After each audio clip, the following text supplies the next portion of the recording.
इतना अकाल सूखा कि इतने में ही सब जीव जंतु मनुष्य शरीरधारी बहुत मर जाते हैं।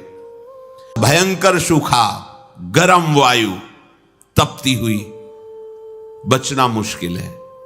उसी के घर्षण से दावानल, बड़े बड़े वनों में आग लग जाती है।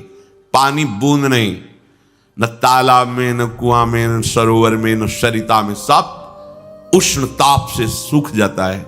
बिना पानी के, बिना अन्न के तड़प तड़प करके जीव मरते हैं। कितना भयानक कष्ट है प्रलय में। हमें तो कष्ट ही कष्ट है। अगर मुक्त नहीं होते तो कष्ट ही, मरना कष्ट, जीना कष्ट, फिर जन्मना कष्ट, फिर रोग कष्ट, विषाद, हर्ष, शोक, भय, मान, अपमान, पूरा जीवन, पूरे जन्म के जन्म जब विचार करके देखो तो यहां कष्ट के सिवा कुछ हाथ नहीं लगता है। पूरा जीवन हो गया कमा के, मर गए, फिर कुछ नहीं, फिर नई पढ़ाई, नई योग्यता, नया धन, नया परिवार, फिर मर गए, फिर न, कब से चल रहा है। भगवत प्राप्ति अनिवार्य है। अगर ये सुनकर के तुम्हें भय नहीं लग रहा तो भगवान की माया ने विशेष जकड़ रखा है। कहां हम जाएं? एक ही जगह है, भगवान की शरण। हमारी कितनी दुर्गति है, हम सोच नहीं पा रहे। कब मर जाए कोई पता नहीं।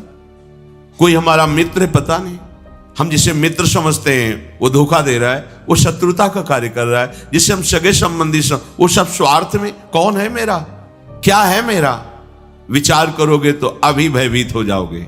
और भयभीत होना मंगल है, क्योंकि जो शभीत आवा शरणाई, रखियो ताहि प्राण की नाई। यदि भयभीत होकर भगवान की शरण में चले जाओ तो भगवान जैसे अपने प्राण बहुत दुलारे होते हैं, ऐसे शरणागत का दुलार श्री भगवान करते हैं। एकमात्र हमारे बचने का उपाय भगवान के वचन से समझ लीजिए। वो कह रहे मामेव ए प्रपद्यन्ते माया में ताम तरन्ति।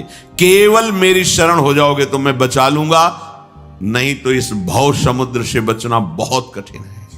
बड़ा दुखदाई है, अभी समझ में नहीं आ रहा, बड़ा दुखदाई है।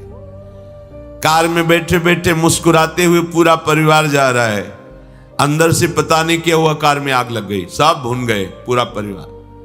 प्रतिपल भय, प्रतिपल दुख, प्रतिपल अशांति, मृत्यु हमारे सिर पर सवार रहेगी जब तक भगवान नहीं मिल जाते। यही अवसर है, मनुष्य जन्म में आप भगवान को प्राप्त कर सकते हो। इस छोटी सी आयु में, छोटे समय में, बिना प्रयत्न के भगवान की प्राप्ति आपको हो जाएगी यदि शरणागत हो जाओ, हृदय से शरणागत हो जाओ।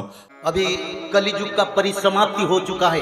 सारा विश्व में मानव सभ्यता के लिए बड़ा आपदा आ रहा है। कहीं जल प्रलय, कहीं भूकंप। तो यह भूकंप बढ़ता जाएगा, क्योंकि प्रभु पहले आप लोगों को सचेतन करते हैं। देश मानवों में भक्ति भाव समर्पण का जागृत हो जाए और मानव लोग ये भी समझ जाएं कि कलियुग अब नहीं रहने वाला है, अब सत्य युग आने वाला है। तो हमको क्या करना है, कैसे हम सत्य युग का मानव बनेंगे? तो सत्य युग का मानव बनने के लिए रोज त्रिकाल संध्या, श्रीमद् भागवत महापुराण पठन, 16 नाम 10 अवतार, दुर्गा माधव स्तुति, माधव नाम भजन, जो मनुष्य लोग इसको करेंगे वही लोग सत्य युग के मानव। और सत्य युग के मानव बनने के लिए हमको ये करना जरूरी है